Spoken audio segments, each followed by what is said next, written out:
नमस्कार, मैं हूं आपके साथ रोहित पुनेठा और बड़ी बहस में आप सभी का स्वागत है। देश भर में बलात्कार के मामले लगातार बढ़ते ही जा रहे हैं। खासकर देश के सबसे अहम और सुरक्षित समझी जाने वाली देश की राजधानी दिल्ली में तो मानो इस तरह की वारदातों की बाढ़ सी आ गई है।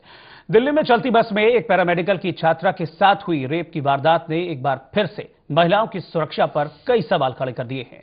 एक आंकड़े के मुताबिक राजधानी में साल 2012 में अब तक रेप के 635 मामले सामने आ चुके हैं, जो कि ये बता रहे हैं कि तमाम पुलिस व्यवस्था, हाईटेक उपकरणों और कड़े कानून के बाद भी बलात्कारियों को डर नहीं लगता है। और आज की बड़ी बहस का सवाल भी यही है कि बलात्कारियों को डर क्यों नहीं लगता है। इस बड़ी बहस में हमारे साथ हमारे गेस्ट शामिल रहेंगे, जिनसे हम चर्चा करेंगे। मैं एक बार इंट्रोडक्शन आप सभी का अपने गेस्ट से करा देता हूं। हमारे साथ पूनम कौशिक जी मौजूद हैं, वरिष्ठ वकील हैं, महिला एक्टिविस्ट हैं। स्वागत है पूनम जी आपका। मीनाक्षी जी हैं, जेएनयू छात्र संघ की उपाध्यक्ष हैं, आपका भी स्वागत है मीनाक्षी जी। और अकबर चौधरी जी जेएनयू के स्टूडेंट हैं। आप सभी से हम चर्चा करेंगे कि आखिरकार बलात्कारियों को डर क्यों नहीं लगता है, क्या पॉसिबल रेमेडीज हैं जो रेप की वारदातें लगातार बढ़ रही हैं उनको कम करने की, खत्म करने की, इसी पर चर्चा करेंगे। आइए शुरुआत करते हैं इस बड़ी बहस की।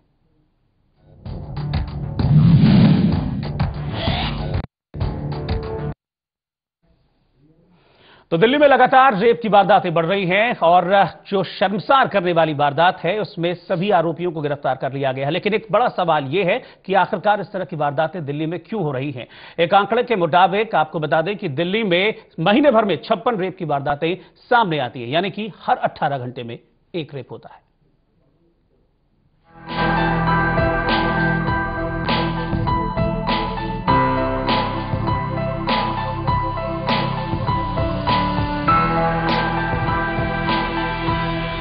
देश की राजधानी दिल्ली में 2008 के बाद से बलात्कार की घटनाओं में लगातार बढ़ोतरी हो रही है। खासतौर से पिछले साल के मुकाबले इस साल रेप और गैंगरेप की शर्मनाक घटनाओं में जबरदस्त बढ़ोतरी हुई है। इसके अलावा ईव टीजिंग और महिलाओं से छेड़छाड़ के मामले भी बढ़ रहे हैं। यानी ये कहना गलत नहीं होगा कि दिल्ली रेप कैपिटल बनती जा रही है और यहाँ बिल्कुल भी महफूज नहीं है। आंकड़ों पर गौर किया जाए तो दिल्ली में 2010 में हर महीने बलात्कार की करीब 42 वारदातें हुई थीं। 2011 में ये आंकड़ा बढ़कर हर महीने 47 हो गया।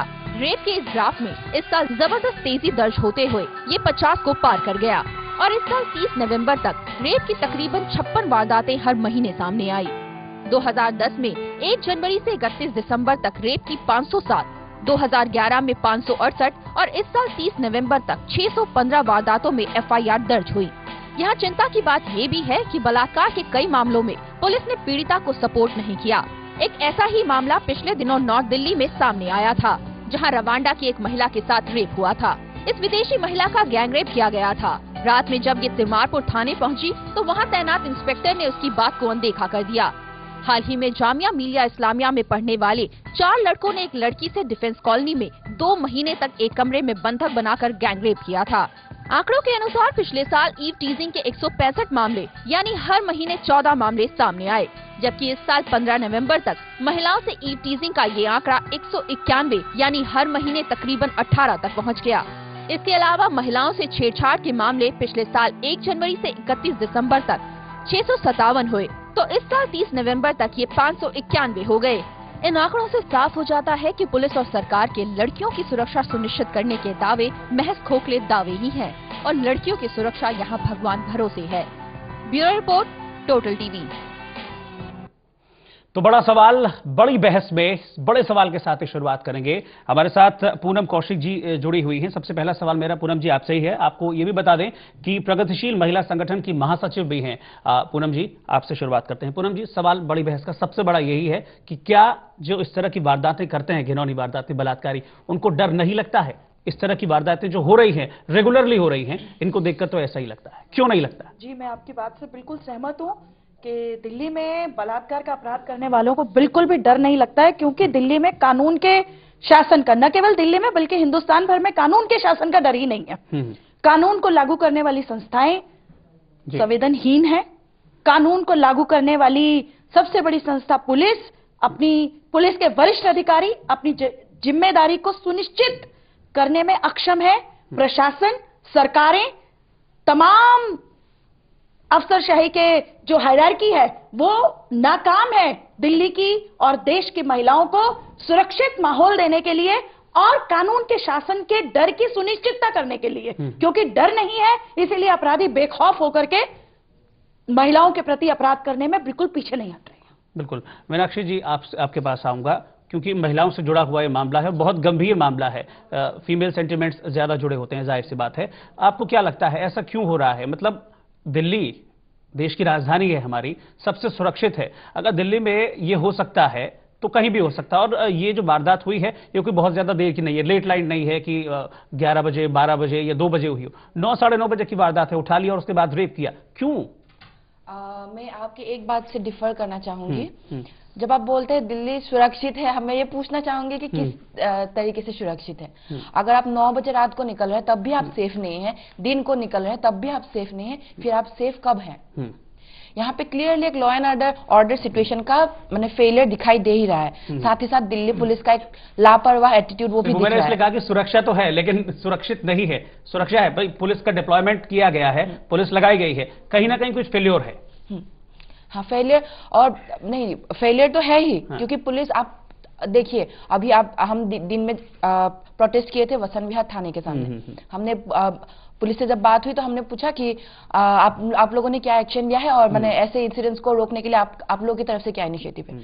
तो वो लोग बोलते हैं कि हमारे समाज में तो ऐसे लोग रहते ही हैं, हम क्या कर सकते हैं। और हम लोगों ने दिल्ली में कुछ ऐसे जगह आइडेंटिफाई किए हैं जहां पे हम लोग सीसीटीवी कैमरा लगाएंगे और कोशिश करेंगे कि ऐसे घटनाएं ना हो। लेकिन सवाल ये नहीं है, एक सीसीटीवी कैमरा ही अगर प्रॉब्लम सॉल्व कर देती तो 100 सीसीटीवी कैमरा लगा दीजिए, लेकिन प्रॉब्लम का सोल्यूशन ये नहीं है।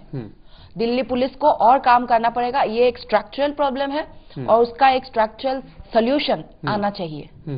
अकबर जी भी हमारे साथ हैं। अकबर जी AISA के JNU यूनिट के प्रेसिडेंट हैं, उनसे भी हम इस बारे में बात करेंगे। क्योंकि अभी जिस तरह से आपने बताया सीसीटीवी लगाने की बात कही जा रही है, सिर्फ बात कही जा रही है। मेरे पास कुछ आंकड़े हैं जो कि कहे गए थे कि हम करेंगे, चौराहों पर, बस स्टॉप्स पर और बसों में सीसीटीवी लगाए जाएंगे। ये बात कही गई थी कई साल पहले, दिल्ली में अब तक नहीं लगे हैं। हाई राइज बिल्डिंग्स जो हैं उस पर लगाए जाएंगे हाई रेजोल्यूशन सीसीटीवी कैमरास, ये बात कही गई थी। अब तक इसको ठीक तरीके से नहीं किया, ठीक तरीके से किया ही नहीं गया है। तो ये बातें कही जाती हैं जब वारदातें हो जाती हैं, जब प्रोटेस्ट होता है।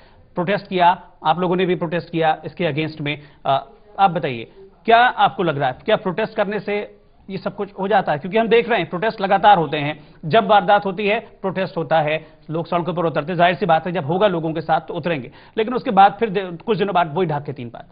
आज जिस सवाल के तहत ये पूरा मामला उठा है, आज जब हम इस पूरे मामले को देख रहे हैं तो हमें ये साफ साफ कहना है कि पिछले लंबे समय से अगर आप देख रहे हैं आंकड़ों के लिहाज से, इस पूरे देश, खासतौर पे दिल्ली के अंदर लास्ट ईयर 2011 में तकरीबन 600 बलात्कार के मामले सामने आए और ये तक हर बार इंक्रीज हो रहा है। तब हमारे कहना है कि इस पर अगर आप देखें लगातार पुलिस का क्या रेस्पॉन्स है, इस पे जितने भी बड़े बड़े नेताओं का, या इनफैक्ट आज पार्लियामेंट के अंदर जिस तरीके का रेस्पॉन्स आया, उसमें हमें लगता है कि एक आर्टिकुलेशन का दिक्कत है। और दिक्कत ये है कि तमाम लोग कहीं ना कहीं ये बोल रहे हैं, इंक्लूडिंग मिस शीला दीक्षित, वो ये कहती हैं कि साहब आप अपने कपड़े पहनने का तरीका बदलिए। यहीं पर पुलिस के बड़े आला अधिकारी ये बात बोल रहे हैं कि साहब आप ये देखिए कि आप क्या पहन के कब निकलते हैं और क्या पहन के निकलते हैं। तो जो पूरा जिम्मेदारी है कहीं ना कहीं वो महिलाओं के ऊपर डाला जा रहा है। कहीं ना कहीं ये कहा जा रहा है कि आपको ये अधिकार नहीं है कि आप रात में एक वक्त के बाद निकलें, आपको ये अधिकार नहीं है कि आप क्या पहन के निकलें, क्या पहन के नहीं लिखेंगी। तब हमें लगता है कि ये जो सोल्यूशन के बतौर आपने बताया कि चलिए सब सीसीटीवी लगा लिया जाए, लेकिन सीसीटीवी भी कोई ऑपरेट करेगा?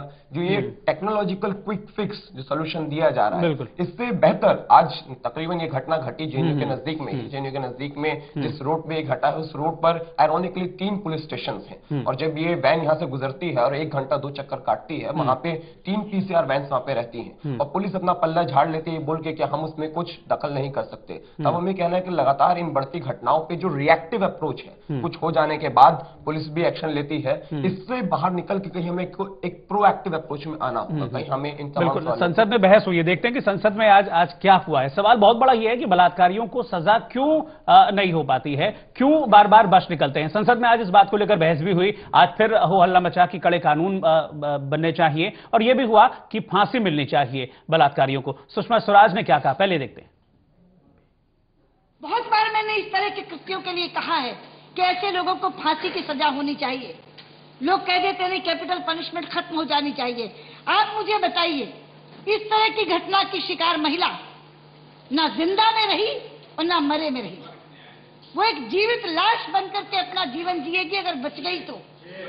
अभी जीवन और मौत का संघर्ष झेल रही है, पता नहीं बचेगी कि नहीं बचेगी, लेकिन अगर बच गई तो पूरी जिंदगी एक जिंदा लाश की तरह से गुजारेगी। क्या ऐसे लोगों को फांसी की सजा नहीं होनी चाहिए? लेकिन मैं कहना चाहती हूँ, अभी तो सब लोग गिरफ्तार भी नहीं हुए, केवल 2 लोग गिरफ्तार हुए हैं। लेकिन क्या कर रही है दिल्ली पुलिस, क्या कर रही है केंद्र की सरकार, क्या कर रही है गृह मंत्री और क्या कर रही है दिल्ली की मुख्यमंत्री? तो ये बात तो सब जानते हैं पूनम जी कि इस तरह के जो अपराध होते हैं उनको सख्त से सख्त सजा मिलनी चाहिए। सुषमा स्वराज जी आज संसद में ये कह रही हैं, संसद का सत्र खत्म होगा, मुझे लगता है कि उसके साथ शायद ये चर्चा भी यहीं पर दम तोड़ देगी और उसके बाद कभी नहीं लगेगा। क्योंकि मुझे एक बार याद है, बहुत पहले लालकृष्ण आडवाणी ने भी ये मांग उठाई थी कि जो बलात्कारी होते हैं उनको फांसी की सजा होनी चाहिए, इसके अलावा कुछ नहीं। लेकिन फिर वही होता है, संसद के सत्र में ये सब बातें उठती हैं, राजनीतिक लाभ लिए जाते हैं, राजनीतिक हित साधे जाते हैं और उसके बाद सब कुछ खामोश हो जाता है। देखिए, सबसे पहले तो मैं ये कहना चाहूंगी कि सवाल ये नहीं है कि फांसी की सजा हो या नहीं, सवाल ये है जो सजा मौजूद है कानून में, हाँ, वो भी पूरी तरह से सुनिश्चित हो जाए कि वो सजा होगी। बिल्कुल, सबसे बड़ी बात यह है। आज लेकिन जिस तरह से दिल्ली के मुख्यमंत्री ने कल बयान दिया है कि कानून और व्यवस्था हमारी जिम्मेदारी नहीं है, उससे ज्यादा गैर जिम्मेदाराना रवैया क्या होगा जब दिल्ली के मुख्यमंत्री का रवैया दिल्ली की वर्किंग वुमन के प्रति, दिल्ली की आम महिलाओं की सुरक्षा के प्रति इतना संवेदनहीन है। तो हम कैसे दिल्ली के जो तमाम दूसरे अधिकारी हैं उनसे हम क्या उम्मीद कर सकते हैं कि वो एक जिम्मेदारी पूर्ण रवैये के साथ काम करेंगे? और दिक्कत यहीं पर आती है, प्रोसिक्यूशन एजेंसीज जो है वो बहुत इनसेंसिटिव तरीके से काम करती है, प्रोसेस बहुत स्लो करती है। क्यों नहीं इस चीज की गारंटी की जाती है कि 1 महीने के अंदर अंदर चार्जशीट फाइल कर करके फास्ट ट्रैक कोर्ट्स बना करके इनको सजा दी जाए? गुवाहाटी केस में हमने देखा कितनी जल्दी जो है पूरे मामले के अंदर सजा भी हुई दोषियों को। तो जब एक सुनिश्चितता, सवाल ये नहीं है कि सजा बड़ी होगी, सवाल ये है कि जो सजा लिखी गई है वो मिले और वो तुरंत मिले, उसकी गारंटी की जाए। जो विक्टिम है उसको अकेले न छोड़ दिया जाए, बल्कि स्टेट उसको हर कदम के ऊपर मदद करे ताकि वो कल्प्रिट्स को सजा दिलाने की गारंटी हो सके। तो यही बहुत बड़ा वजह है कि सजा नहीं मिल पाती है सही समय पर और इसलिए इस तरह की वारदातें बढ़ती हैं बहुत ज्यादा। बिल्कुल, ये एक बहुत बड़ा कारण है, क्योंकि अगर रूल ऑफ लॉ लागू होगा तो एक डेटरेंट इफेक्ट होगा। क्योंकि डेटरेंट इफेक्ट नहीं हो पा रहा है, क्योंकि एक प्रभाव नहीं हो पा रहा है कि सजा मिलेगी, दोषियों को ये घबराहट ही नहीं है। एक कारण ये है। और दूसरा कारण जो सबसे बड़ा है वो है कि आज समाज के जनमानस की जो मानसिकता बनाई जा रही है, आज जो मानसिकता बनाई जा रही है, तमाम शासक वर्गीय पार्टियां वो मिलकर के तय कर रही हैं कि देश को विदेशी निवेश के हवाले कर देना है, एकमात्र उनको सॉल्यूशन नजर आ रहा है। और उस वजह से एक जो एमएनसीआइजेशन हो रहा है, एक जो कॉर्पोरेटाइजेशन के चलते जो कल्चर आ रही है, वो कल्चर जो कि वुमेन को एक कमोडिफिकेशन कर रही है, वुमेन का, महिला के जिस्म का व्यवसायीकरण कर रही है, उसकी वजह से जनमानस के ऊपर ये संस्कृति हावी हो रही है कि महिला मात्र एक उपभोग की वस्तु, एक सेक्स ऑब्जेक्ट। अकबर जी, आज अगर हम इस सवाल को देख रहे हैं कि डर के मामले में क्या करा जाए, तब हमें जरूरत है ये भी देखने की कि अभी कुछ दिनों पहले नॉर्थ ईस्ट में कुछ महिलाएं एक प्लेकार्ड लेकर आती हैं, Indian army come and rape us, जहां पे कानून है, आफ्स्पा नामक कानून है और उसका विरोध होता है। शोपियान में, कश्मीर में रेप हो जाता है, चाहे मनोरमा देवी का नॉर्थ ईस्ट में रेप होता है या बंगाल में जब तापसी मलिक का रेप होता है। इन तमाम सवालों को आप देखेंगे या उन तमाम सवालों को, ये बड़े बड़े सोनी सोरी का जो झारखंड में जो पूरा मामला हुआ, इन तमाम सवालों में हमें एक बात साफ साफ नजर आती है कि मामला सिर्फ कुछ कठिन कानून बना देने का नहीं है, मामला ये भी है कि एक जो समझदारी पूरे समाज के अंदर पर्कुलेट करी जा रही है, एक जो गैर ईमानदारी हमारे तमाम नेताओं में है। आज पार्लियामेंट में जो बड़े बड़े भाषण दिए जा रहे हैं बीजेपी की तरफ से, सुषमा स्वराज ने जो भी कुछ बात कही या तमाम नेता जो बोल रहे हैं, कहीं ना कहीं हमें ये भी सवाल उठाना पड़ेगा कि उसी बीजेपी का इतिहास क्या है। कहीं ना कहीं हमें ये भी पूछना पड़ेगा कि बेंगलोर में या वो जब अपने संसद में बैठ के पौन देखते हैं या वहां पे डीयू के अंदर जो रवैया है। चर्चा को और आगे बढ़ाएंगे, आपसे भी इस पर मैं रिएक्शन चाहूंगा कि बलात्कारियों को डर क्यों नहीं लगता है और जो बड़ी बड़ी बातें संसद में बैठकर की जाती हैं, आखिरकार सवाल यह है कि कानून भी तो संसद में बनाए जाते हैं, वहां से ये क्यों नहीं बनते हैं। एक छोटा सा ब्रेक यहां पर ले रहे हैं, ब्रेक के बाद एक और गेस्ट हमारे साथ जुड़ेंगे, फिर हम चर्चा को आगे बढ़ाएंगे। छोटे से ब्रेक के बाद लौटते फौरन वापस।